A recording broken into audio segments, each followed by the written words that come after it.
Football, Coupe du Monde 2018, la Côte d'Ivoire en difficulté. Côte d'Ivoire-Maroc 0 but à 2 dans ces derniers instants du match de qualification qui se joue actuellement au stade Félix Houphouët-Boigny, ici à Abidjan.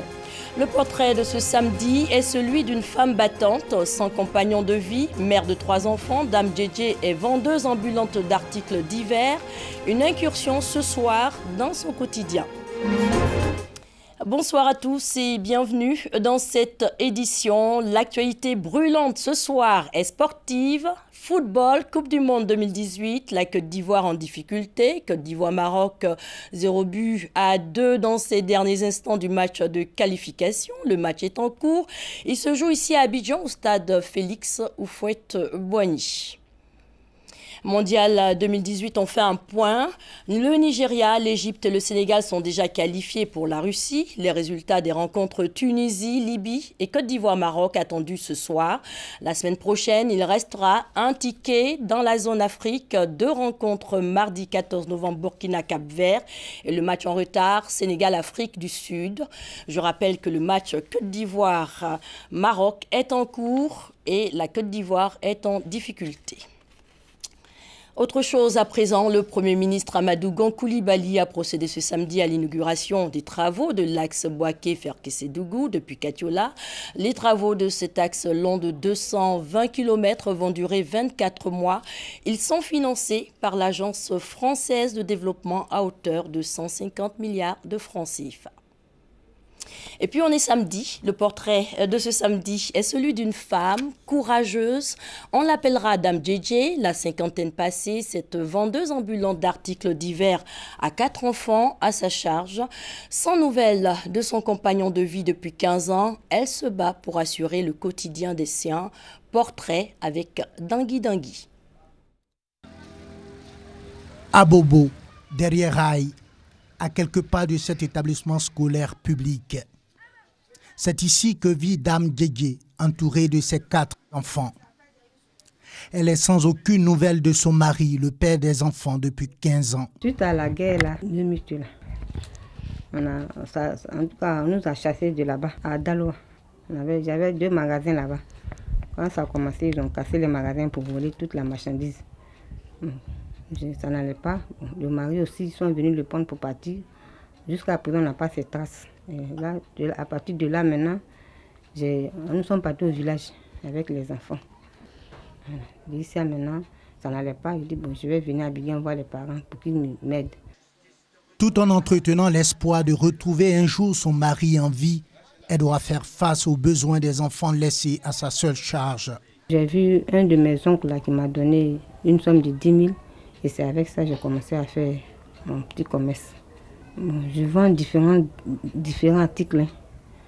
Il y a les pommades de massage, il y a les porte-clés, il y a les coupes-ongles, il y a les petits colas, il y a les cure-dents.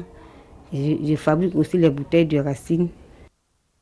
Depuis, tous les jours de la semaine, elle sort vendre à la criée, parcourant des kilomètres à pied avec une charge d'environ 50 kg sur la tête.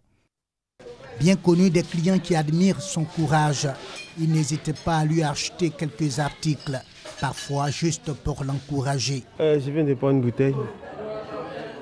Voilà, cette bouteille-là qui est à base de racines, qui est très bon. Écoutez, c'est pour la fatigue, j'ai déjà utilisé, c'est bon. Voilà, et comme c'est une femme battante, elle est encouragée, donc je prends ça aussi pour l'encourager. Je la connais depuis 2006. C'est une mère, elle est battante, vraiment. Et elle gagne cela à la sueur de son front. Elle ne quémande pas et puis bon, ça me plaît bien. En fait, ça montre la bravoure, c'est des initiatives à encourager. Tous déscolarisés après l'étrange enlèvement de leur père par des individus non identifiés lors de la crise de 2002 et les privations qui s'en ont suivi, les enfants de Dame Djedje saluent le courage de leur mère. C'est notre maman. Bon, on voit que vraiment, quand on voit ça, vraiment, ça nous touche beaucoup à cœur. Parce qu'une femme seule, battante, bon, pas facile dans la vie. Bon, depuis le vieux est parti, jusqu'à aujourd'hui, bon, on n'a pas de ses nouvelles, bon, on ne sait pas où il est. Bon. On remet le sort dans la main de Dieu. J'ai arrêté l'école en classe de 3e. Mais compte tenu des moyens, bon, j'ai arrêté l'école. Vraiment, quand je vois maman dans ce domaine-là, vraiment, il y a mal au cœur. Vraiment, je vois que maman souffre, quoi. En attendant, Dame Djedje continue de braver le soleil, la pluie, sa charge sur la tête pour ramener le pain quotidien à la maison, avec le secret espoir de réaliser un jour son rêve. Donc, je veux agrandir mon commerce, avoir un grand magasin, mettre la marchandise dedans. J'aimerais aider mes frères et soeurs, les jeunes filles sans emploi, les jeunes filles qui sont mères, qui n'ont pas de compagnons de vie. Courageuse, battante, le repos est un luxe qu'elle ne peut pas se permettre sous la pression des charges familiales. Mais Dame Djedje sait que sa santé décline sous le poids de l'âge. L'idée de ne plus pouvoir vendre un jour pour des raisons de santé et ses éventuelles conséquences sur ses enfants la hante dans le silence.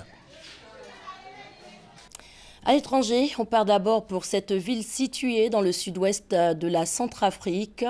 Bambari est au cœur d'un conflit de factions. Le calme y est revenu, c'est vrai, et grâce à la FAO, certains ex-combattants tentent un retour à la terre pour oublier et faire oublier les armes. Richard a troqué les armes pour les outils agricoles. Pendant 5 ans, il était une figure locale importante des anti-Balaka, ces milices dites d'autodéfense, majoritairement chrétiennes, en guerre contre les ex-Séléka, des groupes armés qui affirment protéger la minorité musulmane en Centrafrique. Depuis le cessez-le-feu signé en mai dernier, sa ville, Bambari, a retrouvé une paix relative. L'occasion pour Richard et ses hommes de tenter de passer à autre chose. J'étais agriculteur au moment où ma mère et mon père sont décédés. C'était leur moyen pour nous nourrir. On a grandi là-dedans. C'est pour ça que l'idée m'est revenue. Mes jeunes frères, je veux leur dire que nous avons beaucoup trop souffert. Notre pays a beaucoup reculé.